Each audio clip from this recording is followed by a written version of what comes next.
এইটো মোৰ নহয়, এইটো 100% মোক বহুত মানুহে ফোন আহিছে আৰু মই নিজেও 2-4বাৰ শুনিছোঁ। মোৰ বন্ধুবিলাকে যেতিয়া দিছে তেতিয়া মই শুনিছোঁ যে এইটো মোৰ নহয় সম্পূৰ্ণ। এইটো মই ভাবিছোঁ এইটো আজিকালি যিটো ছিষ্টেম থাকে ভইচ, লোকৰ ভইচটো মানে হেৰি কৰে যে, তেনেকৈ আমাৰ মুখ্যমন্ত্ৰীৰ ভইচটো কোনোবা এজনে মিমি কৰি দিয়ে, তেনেকৈ আগত তৰুণ গগৈ ভইচটো ছেম উলিয়ায়, তেনেকৈ এটা মই ভাবিছোঁ ৰাজনীতিৰ ষড়যন্ত্ৰ বুলি মই আজিৰ ডেটত ভাবিছোঁ।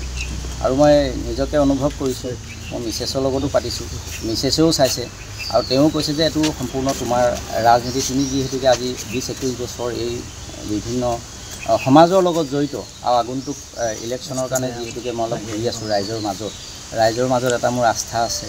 আৰু এইটো হয়তো মই ভাবিছোঁহে যে মোৰ যিসকল আমাৰ ৰঙানদী সমষ্টিত তেওঁলোকেও আশা কৰে, তেওঁলোকৰে কোনোবা 1-2জন হয়তো এই কুকৰ্মৰ লগত জড়িত আছে বুলি মই অনুভৱ কৰোঁ। মানে দলীয় লোকে জড়িত আছে নেকি? দলীয় লোক বুলি নহয়, এইটো দলৰ হ'ব বুলি মই নকওঁ, কিন্তু এনেকুৱা ধৰণৰ ব্যক্তি আছে যি মোক অলপ ৰাজনীতিভাৱে সেৱা পৰিপূৰ্ণ কৰিবৰ কাৰণে ৰঙানদী সমষ্টিত যি মোৰ ৰাইজৰ মাজত এটা বৃহৎ এটা মোৰ ৰাইজৰ মাজত এটা অন্তৰত আছোঁ, সেই বস্তুটো মোক হয়তো ক'ৰবাত তেওঁলোকে শেষ কৰিবৰ কাৰণে, যিহেতুকে আগফালে ইলেকশ্যন আছে, তেনেকুৱা এটা তেওঁলোকে অনুভৱ কৰি মোক তেনেকুৱা ধৰণৰ এটা মই অনুভৱ ভাবিছোঁ। আৰু মোৰ যি বন্ধু বান্ধৱসকলে যি মোক ফোন কৰিছে তেওঁলোকেও কৈছে আপুনি চিন্তা কৰিব নালাগে, এইটো আপোনাৰ ভইচ নহয় আৰু এইটো আপোনাক এটা যে মেকিং কৰিছে আমিও বুজি পাওঁ। গতিকে এইখিনিয়ে মই ভাবোঁ, তাৰ কাৰণে মই আইনৰ সহায় লৈছোঁ। আৰু যিকেইজন বা যিকেইটা মানে ফেচবুকেই হওক বিভিন্ন ধৰণে যিটো প্ৰচাৰ চলাইছে, এই প্ৰচাৰ চলোৱাৰ ব্যৱস্থাৰ ওপৰত মই আইনী ব্যৱস্থা ল'বৰ কাৰণে আজি আমাৰ দলোহা টাউন পোষ্টলৈ আহিছোঁ আৰু ইয়াত মই এজাহাৰ দিছোঁ আৰু মই কেছটো ৰেজিষ্টাৰ কৰিবলৈ দিছোঁ। আইনে সম্পূৰ্ণ ব্যৱস্থা কৰিব আৰু ইয়াত দোষী কোন নিশ্চয় মই গম পাম, খুব সোনকালে গম পাম।